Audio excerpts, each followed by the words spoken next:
ఇప్పుడే మనం సూర్య సినిమా చూపించాం. విశ్వనాథన్ సన్స్. సెంట్రల్ ఐడియా చాలా అద్భుతంగా బిల్డ్ చేసుకుని దాని చుట్టూ ఒక చక్కటి ఎన్విరాన్మెంట్ క్రియేట్ చేసుకుంటూ వెళ్ళాడు.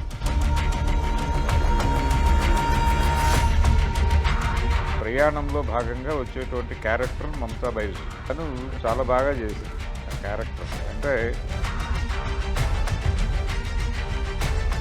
పర్టికులర్గా ఫాదర్ అండ్ సన్ డైలాగ్లో ఆ సెకండ్ సీన్ దగ్గర ఇంకొంచెం డైలాగ్స్. భరద్వాజ్ గారు, ఇప్పుడే మనం సూర్య సినిమా చూపించాము. అవును, విశ్వనాథన్ సన్స్ ఎలా అనిపించింది? చాలా కాలం తర్వాత ఒక ఎమోషనల్ ఫ్యామిలీ డ్రామా మాత్రమే కాదు, చాలా దైనందిన జీవితంలో చాలామంది వదిలేసే విషయాలను కూడా అంతర్లీనంగా తడుముతూ వెళ్ళాడు. అంటే సెంట్రల్ ఐడియా బాగుంది, సెంట్రల్ ఐడియా చాలా అద్భుతంగా బిల్డ్ చేసుకుని దాని చుట్టూ ఒక చక్కటి ఎన్విరాన్మెంట్ క్రియేట్ చేసుకుంటూ వెళ్ళాడు. అసలు ప్రతి సీన్ కూడా అదే ఆ ఎన్విరాన్మెంట్ చాలా బాగుంది. రెండోది సంజయ్ అనే పేరు ఏదో కలిసి వచ్చినట్టుంది. సంజయ్ రామస్వామి సూర్యకి కలిసి వచ్చింది గతంలో గజనీ రూపంలో, పెద్ద హిట్ కదా. ఇప్పుడు మళ్ళీ సంజయ్ విశ్వనాథ్. ఈ విశ్వనాథ్కి ముందు సంజయ్ పెట్టడం అనేది కూడా కలిసి వచ్చినట్టు కనిపిస్తోంది. అంటే థియేటర్లో నుంచి బయటకు వస్తున్న ఆడియన్స్ అందరూ చాలా ఎమోషనల్గా బయటకు వచ్చారు. ఇది ప్రధానంగా మానవ సంబంధాల మీద డిపెండ్ అయి నడిచినటువంటి కథ. జనరల్గా వివాహ వ్యవస్థలో ఉన్నటువంటి ఒక కమిట్మెంటు, దాని తాలూకా ఆ సెటప్లో ఉండేటువంటి ఒక రిజిడ్నెస్ని పిల్లలకి ఎలా అర్థం చేయించాలి అనే పాయింట్ ఒకటి తీసుకున్నాడు డైరెక్టర్. తీసుకుని తండ్రి ఒక చిన్న డ్రైవ్ ఉంటుంది అతని జీవితంలో, ఆ డ్రైవ్ని చూస్తాడు కొడుకు చిన్న వయసులోనే. చూసి అక్కడి నుంచి ఒక అభిప్రాయం ఏర్పాటు చేసేసుకుంటాడు. ఏర్పాటు చేసేసుకోవటం వలన జరిగేటువంటి నష్టాలు, అతనికి జీవితంకు ఉన్నటువంటి విస్తృతమైనటువంటి అర్థాన్ని తెలియజేయటం అనే ప్రయాణంలో భాగంగా వచ్చేటువంటి క్యారెక్టర్ మమతా బైజు. తను చాలా బాగా చేసింది ఆ క్యారెక్టర్ని. అంటే ఒక రకంగా బబ్లీగా ఉండేటువంటి క్యారెక్టరే, కానీ ఆ క్యారెక్టర్లో ఉండేటువంటి బోల్డ్నెస్, లైఫ్ ఎలా డిజైన్ చేసుకోవాలో దానికి ఏమీ ముందుగా టెక్స్ట్ బుక్, గ్రామర్ బుక్ ఉండదు. మనం అకార్డింగ్ టు ఫ్లో వెడుతున్నట్టుగానే ఉండాలి, కానీ ఒక స్ట్రాంగ్ ఇది ఉండాలి, ఒక కన్విక్షన్ ఉండాలి. ఆ క్యారెక్టర్కి ఒక కమిట్మెంట్ ఉంది చెప్పారు. ఒక కన్విక్షన్ ఉండాలి, కానీ గో విత్ ఫ్లో వెడుతున్నట్టుగా కనిపించాలి. అలాగే ఉండాలి జీవితం, అలా ప్రవాహంలో ఉండాలి, కానీ ప్రవాహం మీద మనకంటూ ఒక అవగాహన ఉండాలి అన్న ధోరణిలో ఆ క్యారెక్టర్ని డిజైన్ చేశారు. అది చాలా బాగుంది, ఆ డిజైన్ బాగుంది. ఆ క్యారెక్టర్ నుంచి ఈ క్యారెక్టర్కి ఒక రకమైనటువంటి జ్ఞాన ప్రసరణ చేయించటం, దానికోసం వాడినటువంటి ఎలిమెంట్స్. అలాగే మదర్ క్యారెక్టర్లో రాధిక గారు, చంపేసిందా ఆవిడకి చాలా కాలం తర్వాత తనలో ఉన్నటువంటి ఒక నటిని ప్రపంచానికి ఎస్టాబ్లిష్ చేసేటువంటి ఒక చక్కటి క్యారెక్టర్ దొరికింది. దాన్ని ఆ అవకాశాన్ని చాలా అద్భుతంగా వినియోగించుకుంది ఆవిడ. అంటే డైరెక్టరు ప్రతి నటికి కూడా క్యారెక్టర్లని చాలా స్పష్టంగా ఇన్ డీటెయిల్డ్ వివరించడంతో పాటు ప్రతి క్యారెక్టర్కి డీటెయిల్స్ వర్కౌట్ చేశాడు. అసలు ప్రతి క్యారెక్టర్ నోట్లోంచి వచ్చే డైలాగ్ దగ్గర నుంచి ప్రతి ఫ్రేమ్ కూడా, ఆన్ స్క్రీన్ ఫ్రేమ్ కూడా అవును అద్భుతంగా అనిపించింది ఎందుకో. అవును, చాలా బాగుంది, బాగా నడిచింది. అలాగే ఆ ఫాదర్ క్యారెక్టరు, ఫాదర్కి కొడుక్కి మధ్య జరిగేటువంటి కాన్వర్జేషను, ఆ కాన్వర్జేషన్లో అతను కన్వే చేయడానికి ప్రయత్నం చేసే పద్ధతి. అసలు ఫస్ట్ ఫ్రేమ్ దగ్గర నుంచి మీరు చెప్తుంటే ఫాదర్ కొడుక్కి ఫస్ట్ ఫ్రేమ్ సినిమా స్టార్ట్ అవ్వని దగ్గర నుంచే సైకిల్ దగ్గర మొదలైన డైలాగు పట్టుకుంటుంది, హాంటింగ్గా ఉంది అక్కడ నుంచే. అక్కడి నుంచి మొదలుపెట్టి, అంటే జనరల్గా పేరెంట్స్ నుంచి నేర్చుకుంటూ ఉంటారు పిల్లలు ప్రతిదీ. ఆ నేర్చుకునే ప్రాసెస్లో ఎక్కడో ఒక చిన్న కన్ఫ్యూజన్ మొదలవుతుంది, పర్టికులర్గా రిలేషన్స్ విషయంలో. ఆ కన్ఫ్యూజన్ని రెగ్యులర్గా తోడుండి దాన్ని క్లియర్ చేయాల్సిన బాధ్యత ఉంటుంది. అది ప్రాపర్గా జరగకపోతే, ఆ హీలింగ్ ప్రాపర్గా జరగకపోతే అది లైఫ్ టైం ప్రాబ్లంగా మారుతుంది. అదేలే. అలా లైఫ్ టైం ప్రాబ్లంగా మారిన ఒక ఇష్యూని ఎలా సాల్వ్ చేసుకున్నారు విత్ ఇన్ ఫ్యామిలీ రిలేషన్స్, అతనిలో తిరిగి ఒక ఫ్యామిలీ బాండింగ్ ఎలా తీసుకొచ్చారు అనేది చాలా చక్కగా నడిపాడు కథ. వెంకీ అట్లూరి కథ అనుకున్నప్పుడు సెంట్రల్ ఐడియా దగ్గర నుంచి చాలా బాగా డిజైన్ చేసుకున్నాడు. ఒక చక్కటి ఎన్విరాన్మెంట్లో సినిమాని నడిపాడు అన్ని విధాలుగా. ఫిలసాఫికల్గా కూడా సినిమా బాగుంది.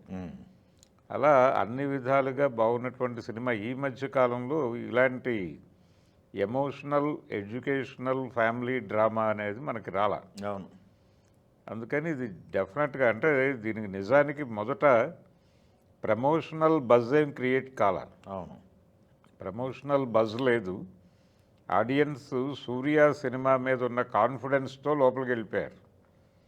వెళ్ళిన తర్వాత ప్రతి ప్రేక్షకుడు బయటకు వచ్చినప్పుడు డెఫినెట్గా ఈ సినిమా గురించి 4 మంచి మాటలు మాట్లాడే పరిస్థితిలోనే వచ్చారు అందరూ.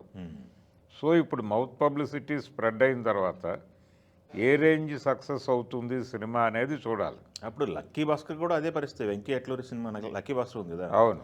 లక్కీ భాస్కర్ కూడా రిలీజ్కి ముందు స్తబ్దుగా ఉంది. బట్ వన్స్ రిలీజ్ అయిన తర్వాత బ్లాస్ట్ అయింది ఫస్ట్ షో నుంచి. బ్లాస్ట్ అయింది. దానికి ఒక ముందు నుంచి ఒక ఎక్స్పెక్టేషన్ ఉంది జనాల్లో. అంటే ఆయన స్టాక్ మార్కెట్ కుంభకోణం, కేతన్ మెహతా, హర్షద్ మెహతా ఈ కథలు ఏవో పెట్టబోతున్నాడు అనేది ఒక ఎక్స్పెక్టేషన్ ఉంది. అది ట్రైలర్లు అవి కూడా కొంత డ్రైవ్ అయింది. కానీ ఈ సినిమా సైలెంట్గానే వెళ్ళింది. ఒక రకంగా ఇలాంటి సినిమాలు నిశ్శబ్ద విప్లవాలు క్రియేట్ చేస్తాయి. గతంలో వెంకటేష్ గారి ఆడవారి మాటలకే అర్థాలే వేరులే కూడా అలాగే సైలెంట్గా వెళ్ళి చాలా వైలెంట్ కలెక్షన్స్ పట్టుకొచ్చింది అది. అవును. అలా ఇది కూడా అలా బ్లాస్ట్ అయ్యే సినిమా. అది తమిళ్లో ఇంకొంచెం బెటర్గా మూవ్ అవుతోంది. తెలుగులో మొదలైంది, మూవ్ అయింది సినిమా. ఆ పాట ఏదో ఉంది చూసారా, అది మమతా బైజు పాట. అవును. విపరీతంగా రీల్స్ వెళ్ళిపోయినాయి జనాల్లోకి. అవును. యూత్ మొత్తం ఎదురు చూస్తున్నారు ఈ సినిమా కోసం. అవును. అమ్మాయి ఆ పాట కోసం, సినిమా కోసం వెయిట్ చేస్తారు. లోపలికి వెళ్ళిన తర్వాత ఫ్యామిలీని కూడా సర్ప్రైజ్ చేశాడు. సో ఇది మొత్తం ఒక రకంగా సినిమాని ముగ్గురు భుజాల మీద వేసుకున్నారు. అంటే ప్రతి క్యారెక్టరు బాగా యాక్ట్ చేశాడు. ప్రతి ఒక్క క్యారెక్టర్ని డీటెయిల్స్ బాగా వర్కౌట్ చేశాడు. పర్టికులర్గా సూర్య, మమత, తర్వాత రాధిక వీళ్ళు భుజాన్ని వేసుకున్నారు. అలాగే చాలా గ్యాప్ తర్వాత రవీనా టాండన్ ఒక ఎమోషనల్ క్యారెక్టర్ని ప్లే చేసింది సినిమాలో. అవును. తను సెకండ్ హాఫ్ని తన భుజాల మీద వేసుకుంది. అలా ప్రతి క్యారెక్టరు అంటే హ్యూమన్ రిలేషన్స్ మీద పర్టికులర్గా డెమోక్రటిక్గా ఆలోచించాలి, మరీ సెంట్రిక్గా వెళ్ళకండి, అక్కడ కండిషన్ ఏంటో చూసుకుని దాని ప్రకారం వెళ్ళండి తప్ప మీరు ముందస్తు నిర్ణయాలతో రిజిడ్గా వెళ్ళటం వలన జరిగే ప్రమాదాలు, యాక్సిడెంట్లు, దీని గురించి ఇన్ డీటెయిల్డ్ చాలా బాగా నడిపాడు కథని. అందుకని ముందుగా డైరెక్టర్ని అయితే అభినందించాలి. వెంకీ అట్లూరి డీసెంట్. సినిమా అయిపోయిన తర్వాత డైరెక్ట్ గుర్తొచ్చాడు ప్రతి ఒక్కరికి. ఎందుకంటే చిన్న వంక పెట్టడానికి కూడా లేకుండా లేదు బాగా డిజైన్ చేసుకున్నాడు, కరెక్ట్ ప్లాన్ చేసుకున్నాడు. చిన్న ఇబ్బందులు ఉన్నాయి సినిమాలో. అంటే పర్టికులర్గా ఫాదర్ అండ్ సన్ డైలాగ్లో ఆ సెకండ్ సీన్ దగ్గర ఇంకొంచెం డైలాగ్స్ బెటర్గా వెళ్ళుంటే బాగుండేది. అంటే తను లైఫ్లో మూవ్ ఆన్ అయిపోవాలి అన్న ధోరణిలో ఏదో మాట్లాడే ప్రయత్నం చేస్తాడు కొడుకుతో. అదే కదా, తప్పు ఒప్పుకోలేదు అనేది డైలాగ్ పెట్టారు కదా మీరు. తప్పు ఒప్పుకోలేదు అనేది అదే అలా కాకుండా అర్థం చేయించడానికి సంబంధించి అర్థం చేయిస్తే సినిమా లేదు. అక్కర్లేదు ఇన్ డీటెయిల్డ్. అంటే ఇతనికి అర్థం కాకపోయినా ఇతను ఒక ఎమోషన్లో ఉంటాడు, కానీ ఆయన వెర్షన్ కూడా క్లీన్గా ఉండాలి. సో ఆయనకు రాసినటువంటి డైలాగ్ ఇంకొంచెం డీటెయిల్డ్గా వెళ్ళుంటే బాగుండేది. అది తప్ప మిగిలిన సినిమా అంతా బాగానే నడుపుకుంటూ వెళ్ళారు. అలాగే ఒక క్రిటిసిజం కూడా నడిపి ఉండొచ్చు ఈ అమ్మాయి నుంచి, ఈ అమ్మాయి క్యారెక్టర్ నుంచి. అది అక్కడక్కడ అలా పుల్లతో పొడుస్తున్నట్టుగా పెట్టారు, కానీ ఇంకొంచెం డీటెయిల్డ్గా డిస్కషన్లోకి వెళ్ళున్నట్టుగా ఒక సీన్ నడిపుంటే బాగుండేది. ఆ అప్పుడు డ్రామా ఎక్కువైపోద్ది, అప్పుడు డ్రామా సీరియల్ లెక్క సీరియల్ అంటారు ఇంకా. లేదు లేదు లేదు లేదు. అంటే కొంచెం పర్టికులర్గా కొన్ని విషయాల పట్ల అలా రాధికతో నడిపిన సీన్స్లో అది పాటించాడు. బాగుంది. మమతా బైజు దగ్గరికి వచ్చేసరికి టోటల్గా అలాగే వెళ్ళాడు. ఒక స్కేల్ అనుకున్నాడు, ఆ స్కేల్లో వెళ్ళిపోయాడు. అందుకని టోటల్గా సినిమా సాటిస్ఫై చేసింది ప్రేక్షకుల్ని ఈ మధ్య కాలంలో ఫ్యామిలీ సినిమాలు అనేవి ఈ మధ్య చాలా కాలం తర్వాత. చాలా అంటే తొలి దశలో మనకి ఒకానొక టైంలో ఇలాంటి సినిమాలు బాగా కనెక్ట్ అయినాయి. ఆ తర్వాత గ్యాప్ వచ్చింది. అంటే కంటెంట్లు ఒక ఆత్మ కనిపించకపోవడం వలన ఇలాంటి సినిమాలు దెబ్బతిని తర్వాత పక్కకి జరిగారు. ఒక ప్రాపర్ పాయింట్ తీసుకుని దాన్ని ప్రాపర్గా ఎస్టాబ్లిష్ చేస్తే జనాలు డెఫినెట్గా భుజాలకు ఎత్తుకుంటారు అని మళ్ళీ ఒకసారి ప్రూవ్ చేసింది ఈ సినిమా. నేను ఇటో చూశాను, అందరూ తుడుచుకుంటున్నారు. అంటే ఎవరి జీవితంలో ఉండేటువంటి జ్ఞాపకాల్లోకి అలా డ్రైవ్ చేసుకుంటూ వెళ్ళింది ప్రతి సీను.